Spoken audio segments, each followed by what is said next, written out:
Ireland और England दौरे के लिए जब भारतीय टीम की घोषणा हुई तो जसप्रीत बुमराह को आराम दे दिया गया था। देखिए सबको पता था आईपीएल के लगातार मैचेस खेलने के बाद जसप्रीत बुमराह भारत के की पेसर हैं, फ्रंट लाइन पेसर हैं, उनको आराम देना चाहिए था, उनको दिया गया, लेकिन उनके जगह मोहम्मद सिराज को रखा गया था। लेकिन बाद में ऐन मौके पर मोहम्मद सिराज को भी हटा दिया गया, प्रसिद्ध कृष्णा को मौका दिया गया। तो अब सवाल ये उठने लगा कि क्या मोहम्मद सिराज को ऐन मौके पर हटाना आयरलैंड और इंग्लैंड जैसे महत्वपूर्ण दौरों के लिए क्या एक रणनीति है या राजनीति है, एक मजबूरी है चयनकर्ताओं के लिए और भारतीय थिंक टैंक के लिए? देखिए इस पे बात करना जरूरी है। सबसे पहले बात करते हैं, देखिए बुमराह को हटाया गया। देखिए इकलौते एक बुमराह ही है भारत के लिए जो इनके बॉलिंग उन्हीं के इर्द गिर्द, उनके प्रदर्शन के इर्द गिर्द घूमती है। लेकिन हालिया कुछ दिनों में आप देख लीजिए जसप्रीत बुमराह उस तरह से कंटिन्यूअसली भारत का साथ नहीं दे पा रहे हैं। उनके साथ परफॉर्मेंस का प्रेशर इसलिए भी आ रहा है क्योंकि उनका कहीं कहीं फिटनेस साथ नहीं देता है। लगातार उनसे मैच खिलाए जाते हैं क्योंकि भारत के बड़ा महत्वपूर्ण दौरे होते हैं, बड़ी टीमों के साथ मुकाबले होते हैं, तो जसप्रीत बुमराह का खेलना जरूरी हो जाता है। उस केस में जसप्रीत बुमराह प्रदर्शन नहीं कर पाते हैं, या तो चोट लग जाती है, बाहर हो जाते हैं।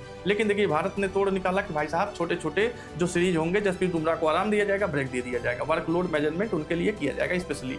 लेकिन अब भारत जान गया है कि जसप्रीत बुमराह देख लीजिए आईपीएल 2026 में जूझे, उससे पहले टी20 वर्ल्ड कप में भी उनका प्रदर्शन ठीक नहीं रहा, एशिया कप से ये चला आ रहा है।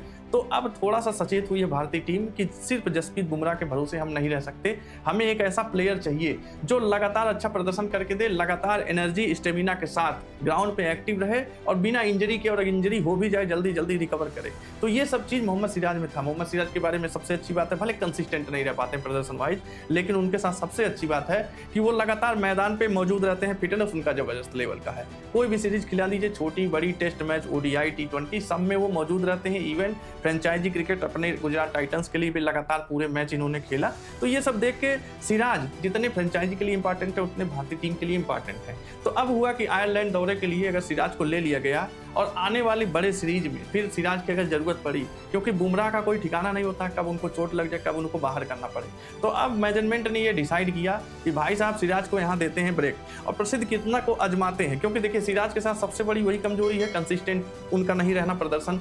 कभी रुक जाएंगे, कभी अच्छा एक मैच अपने दम पे जिता देंगे, कभी पूरी सीरीज में बेअसर रहते हैं। तो इस तरह की भारत ये अजीता कर गौतम गंभीर जानते हैं श्रेयस अय्यर को नई कप्तानी मिली है, तो भारत आजमाना चाहता है। प्रसिद्ध कृष्णा इंग्लैंड और आयरलैंड दौरे के लिए इसलिए भी जरूरी थे क्योंकि देखिए ऐसा नहीं प्रसिद्ध कृष्णा ही थे, अभी भुवनेश्वर कुमार ने जिस तरह प्रदर्शन किया आरसीबी के लिए, राशिक दरसलाम ने जिस तरह प्रदर्शन किया, तो मांग होने लगी कि इन लोगों को लाइए, भले इनका उम्र साथ नहीं दे रहा लेकिन प्रदर्शन इनका बहुत जोरदार है, इनको लाना चाहिए टीम इंडिया में। लेकिन team India long term vision देख के चलती है और कहीं कहीं इनका कारपोरेट कल्चर भी है कि परफॉर्मेंस आर पेरिस, कि इनका प्रदर्शन करो या तो बाहर जाओ कारपोरेट कल्चर में। तो उस तरह से इनका भी यही हाल है, प्रदर्शन अगर नहीं होगा तो ये तुरंत बाहर कर देंगे। और इनको चाहिए लॉन्ग टर्म विजन वाला खिलाड़ी जो भाई साहब 30 साल के नीचे का हो, 2-3 साल एटलीस्ट अगर अच्छा प्रदर्शन कर रहा है तो भारतीय टीम में खेले। तो सिराज और प्रसिद्ध कृष्णा दोनों के साथ वो चीज़ें हैं, वो क्राइटेरिया वो फिट बैठते हैं। प्रसिद्ध कृष्णा लंबे हैं, 6 फीट से ऊपर हैं, इंग्लैंड जैसी पिच के लिए, लीन पिचों पे प्रसिद्ध कृष्णा काफ़ी इफेक्टिव होंगे। और आने वाली सीरीज के लिए प्रसिद्ध कृष्णा, क्योंकि भारत लगातार प्रसिद्ध कृष्णा को भी मौके दिया है,